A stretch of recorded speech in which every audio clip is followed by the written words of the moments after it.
एक महत्त्वाची बातमी, कोण जातंय आणि कोण राहतंय याबाबत माझ्याकडे सगळी माहिती आहे। संजय राऊतांनी उदय सामंतांना हे उत्तर दिलंय। तर आमच्याकडचा सर्व गाळ आधीच गेलाय, आता कुणीही जाणार नाही असं राऊत म्हणाले। मला तोंड उघडायला लावू नका, तुमचे लोक सांभाळा। तर ठाकरे गटाचे 4 आमदार आणि 3 खासदार शिवसेनेत प्रवेश करणार असल्याच्या उदय सामंतांच्या दाव्यावर राऊतांनी हे विधान केलंय। माननीय एकनाथ शिंदे साहेबांच्या नेतृत्वाखाली रत्नागिरीपासून उबाठाला खिंडारा पडायला सुरुवात होते आणि त्याचा पहिला ट्रेलर तुम्ही रत्नागिरीमध्ये बघाल। मी जे काल सांगितलं की 4 उबाठाचे आमदार, 5 काँग्रेसचे आमदार, 3 उबाठाचे खासदार, 10 माजी आमदार आणि असंख्य जिल्हा प्रमुख हे माननीय एकनाथ शिंदे साहेबांच्या नेतृत्वाखाली शिवसेनेमध्ये सामील होत आहेत। पहिला टप्पा सांगतो तो त्यांनी मला खोडून दाखवावा। रत्नागिरीमध्ये पहिला पक्षप्रवेश आहे।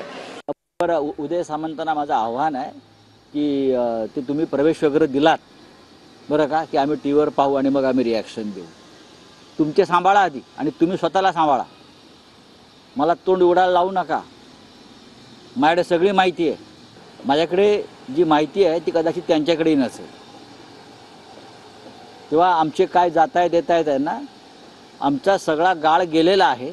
जे राहिले आहेत ते राहणारच आहे।